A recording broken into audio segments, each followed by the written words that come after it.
Dr. Leanne Christian is the Deputy Director of the Community Services Division for DDS, with over 30 years of experience in providing person-centered direct and clinical services. And before joining DDS in 2017, she was the Chief Clinical Officer at the Regional Center of Orange County.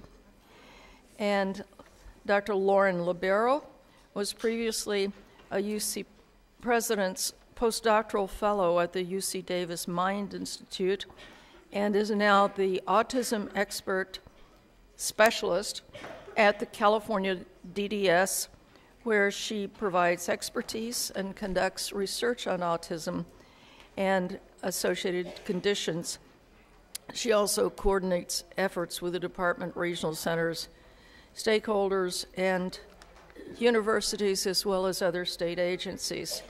So let's welcome Lauren and Leanne to the podium. Are you going to talk at the same time, or? Not at the same time, but that would be good. I'm going to talk, then she's going to talk, then I'm going to talk. Thank you. Hi, good afternoon, everyone. We will do our best to follow the green, yellow, and red lights to keep on time.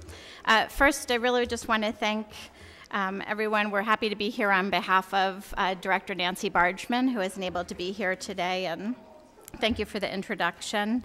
In the next 30 minutes, what we want to do is give you just a high-level overview of the Developmental Disability Services system in California. I know many of you are familiar with it, working inside the system, and some of the changing information about the population of folks that we're serving, and some of the priorities and initiatives that we're working on. Okay, perfect. We have no conflicts of interest to disclose. In our talk today, we're just going to give an overview of the Department of Developmental Services DDS, regional centers, the population served and trends, and priorities and initiatives. And our learning objectives are identifying some major trends in the characteristics of the individuals that we serve, and again, the priorities and initiatives for our system. So, although many of you know, we'll just go through this quickly and get to the meat of the presentation. DDS is the state agency that's responsible for overseeing the coordination and provision of services and supports for now over 333,000 individuals, Californians with developmental disabilities. And we contract with 21 regional centers, nonprofit private organizations who are geographically located across the state, to provide those local services and supports to individuals. And all the services and supports are provided in accordance with the Lanterman Act. Just for some general information, in this current fiscal year, the budget for the Developmental Services System is $7.4 billion, and the governor's budget for next fiscal year, 1920, includes $7.8 billion for the system. And the 21 regional centers employ about 7,300 personnel and operate in over 70 different offices throughout the state, which is really kind of the heart of the Lanterman Act in that local presence and support of communities. And there are over 423,000 service providers, including families, and excluding families, about 43,000 service providers throughout the state. I think this is a good visual of the system that just shows kind of how we are operated, and to just bring your attention to the state-operated services, which I think historically folks have kind of talked about. DDS oversees the developmental centers. We've changed our language as the system is moving much more towards being an almost entirely community-based service system, to saying state-operated versus vendor-operated services. And through the department, the state-operated services include services to individuals who are residing in developmental centers. And as of December 2018, Sonoma Developmental Center closed, and the last individual moved into their new home in the community. And over the over the next over at least the next year or more, about 118 additional individuals from Fairview Developmental Center and Porterville Developmental Center's general treatment area will be moving into the community. So similar to national trends, our system again is really moving to be an almost entirely community-based service system. And not sure how much people have kind of thought about that as a historic event in our state, but in 1968, about 13,000 people were living in developmental centers.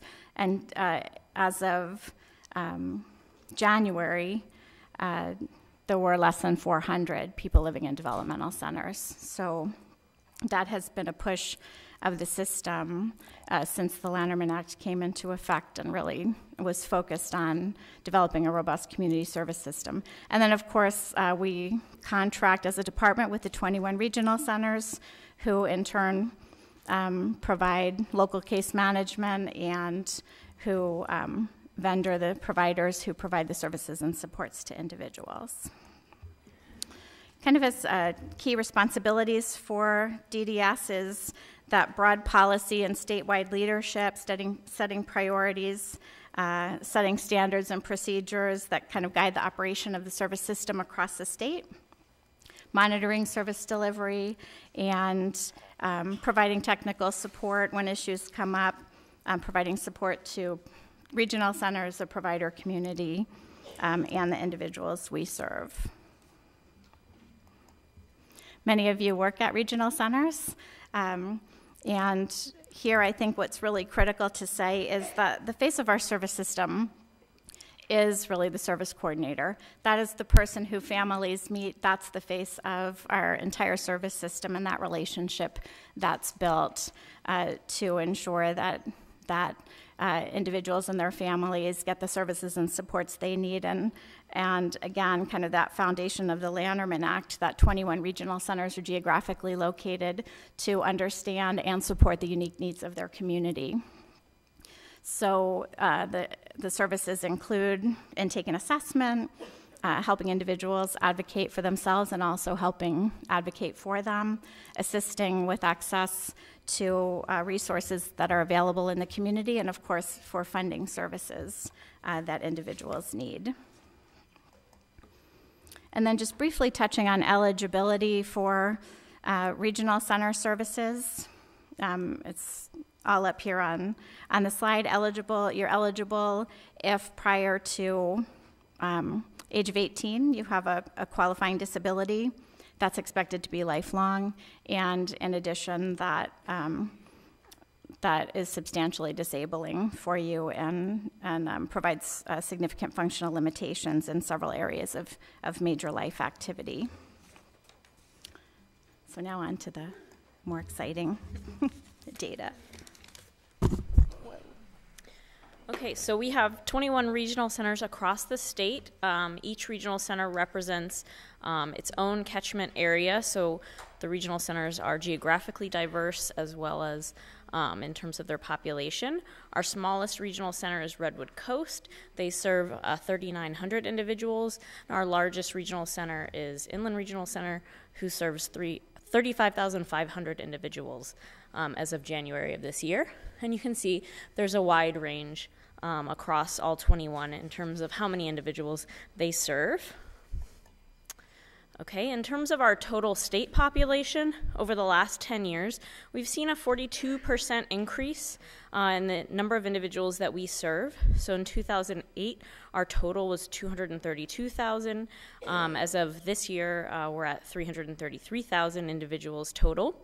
And our individuals are broken down into two groups on the graph here. In gray, you'll see our early start kiddos. These are children under the age of 3. And then in blue, these are our Lanterman eligible individuals. So these are individuals age 3 and up who meet the criteria that Leanne just described.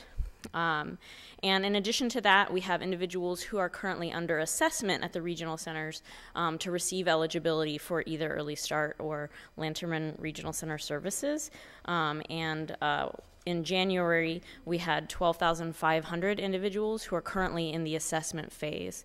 So the regional centers are really busy in terms of bringing individuals in to assess them for eligibility and then making them eligible and coordinating all of their services. Okay.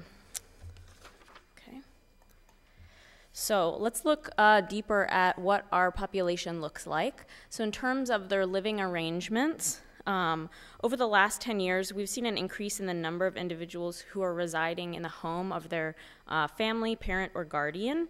And we've seen a decrease in almost every other residence type. So you can see at the very top there, the percentage of individuals in developmental centers is going down, and obviously we're moving them out into the community, so that was expected. But we've seen actually a 60% growth in the number of consumers who are living in the home due to our increasing caseload of children. So we're seeing a large growth in the number of individuals under 22 who we serve, and obviously most of them are going to be living in the home of their parent or guardian. However, across the lifespan, we're also seeing an increase in the number of adults who we serve who are choosing to live at home. We're seeing that more often than we did 10 years ago, and you can see that in the bars on the bottom there. So 10 years ago, 74% were living in the home of a parent, family, or guardian, and in 2018, it was 80% of who the regional centers serve. Okay, we're also seeing a change in the landscape of the racial and ethnic makeup of the individuals in our system. And this is similar to what we see across the state of California in general. But the largest shift has been in Hispanic or Latino individuals that we serve. So we've seen an increase in individuals who identify as Hispanic or Latino. 10 years ago, they were 34% of our population, and now they are 39%. Whereas we've seen a decrease in the share of individuals who identify as white or Caucasian, 39% in 2008. Now they represent 31%. So their share has gone down.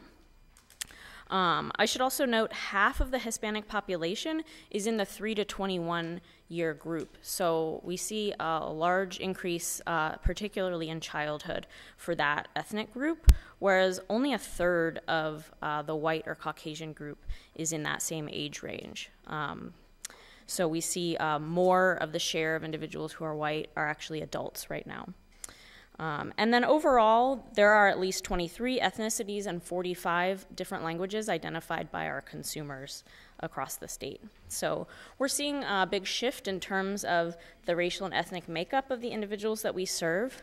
And I think that that's an important indicator of making sure that our services and supports are all going to be linguistically accessible to individuals and culturally sensitive and appropriate for the children and adults that we serve. So we will probably see some shift in the way that our system is going to need to be supporting individuals of all ethnicities. Okay, we're seeing some changes in terms of the ages of the individuals that we're serving, and we're seeing that individuals with disabilities are living longer. So 10 years ago, 8% of our population was 52 or older. Today, it's 10%, so that group is increasing, which is great. Okay, all right. In terms of the 5 diagnostic groups that are eligible for services, those include autism, cerebral palsy, epilepsy, intellectual disability, and then other, which is our 5th category, and this would be disabilities that are similar in nature to an intellectual disability. We're seeing changes in the share of these, and I do want to note that these aren't mutually exclusive categorizations, so an individual could have more than one diagnosis and they're going to be counted more than once here. So if you're trying to add up the bars, they may add up to more than 100%, and that's why. But the key takeaway here is over the last 10 years, we've seen an increase in the share of individuals who have a diagnosis of autism. So they've risen from 19% to 38%, whereas the share of all other diagnostic groups have been declining over the last 10 years. Okay. And so looking deeper at the population of individuals with autism, These would be the individuals with autism 10 years ago in 2008 in blue, and then in orange, this is 2018. So you can see a big rise in the number of individuals with autism in our system. We actually saw an increase of 175% over the last 10 years. You can contrast that to our total growth that I told you about was 42% for our entire population. So we're really seeing a disproportionate growth in the number of individuals who have autism. And the totals have changed from 38,558 in 2008 to now we just hit 106,000 individuals who have autism. And if you look closely at the graph here, they're binned by age group, 3 to 5 on the left, going all the way up to 62 plus. You probably notice the bulk of the bars here are on the left side, so at the younger ages. So you see the tallest bars are at the youngest age groups there. And we see, well, that came out funny. 80% of the total population of individuals with autism are under 22. So most of those folks who have autism that we're serving are children. So that's going to have some important implications for how we serve these individuals as they age. We're going to see a sharp increase in the number of individuals with autism who are going to be transitioning from the school system into young adulthood. And looking at the graph on the right here, this is all of the individuals that we serve who are under 22, and autism makes up 60%. So they're making up more than half of the children that we serve in our service system. Okay, so our increase in autism has pretty strong implication for our service delivery system and being prepared to support individuals who are on the spectrum.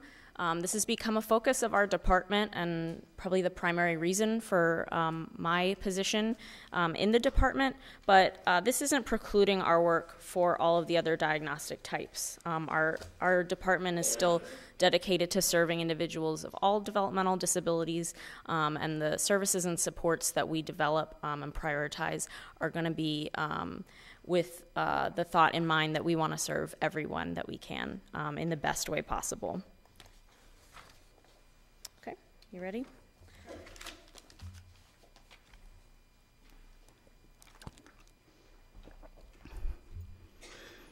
So as Lauren went through, you can see a lot of the changing demographics of the individuals we serve. And so as we're identifying those changing, the trends that are changing in our population, we're also trying to learn what their changing needs and expectations are of the service system.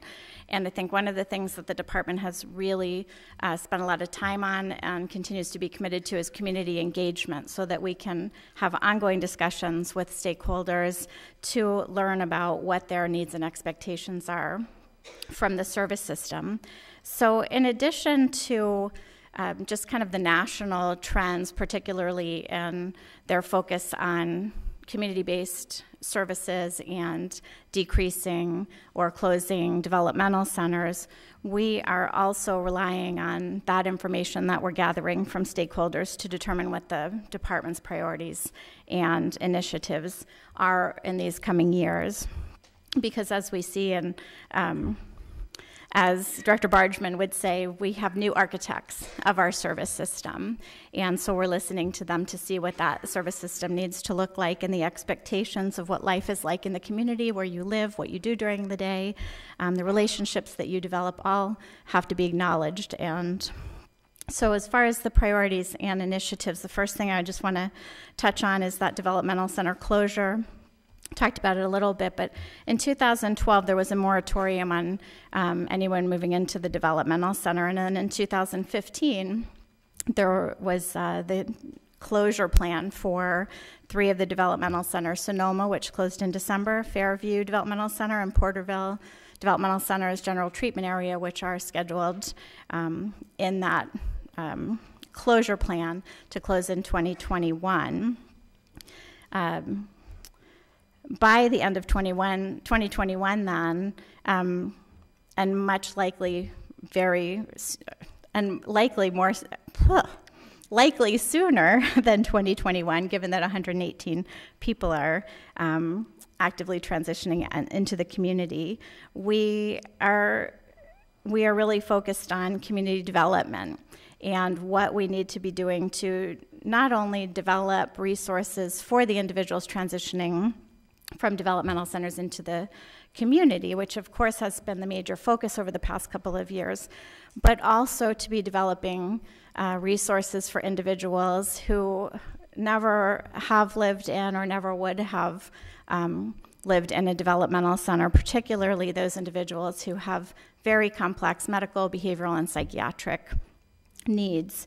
And so through the Developmental Services Task Force, which is a statewide task force, through other community engagement, we have developed new service models. Residential has been the primary focus to assist in having people have good quality lives in the community in homes that address their challenging medical and behavioral and psychiatric needs. But also importantly, looking at what that resource development or community development needs to look like, given how many people are living at home and want to stay living at home. So I think the most important note here is that our community development has to meet the changing needs of the people that we serve, and it has to keep pace with those needs, which I think is something that we continue to work on. In addition to that, I think one of the things that has come up as a system issue is how do we do that in not only a timely way, but in a sustainable way. And we don't have time in our short time here, but one of the barriers potentially to developing needed resources is making sure that providers have sustainable rates. And so I just want to quickly mention the department's requirement to engage in a rate study, and that you can get a lot of information about the results of the rate study and some of the proposed new rate models on the DDS website.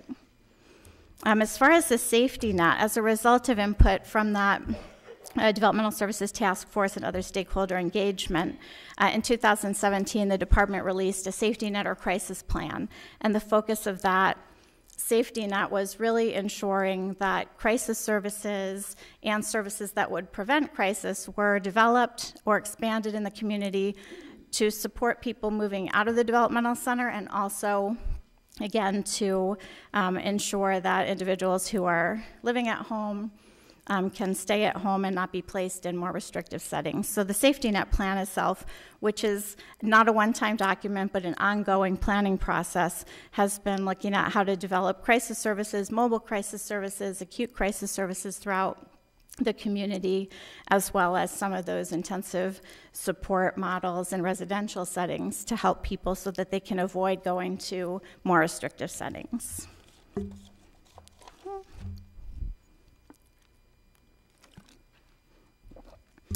It is really hard to do these priority areas that could take up their own time in more than 30 minutes. The next one is home and community-based services rules. In January 2014, the Federal Centers for Medicare and Medicaid issued new rules to enhance home and community-based services, and those homes and programs have to meet those new criteria by March 2022 to qualify for federal programming.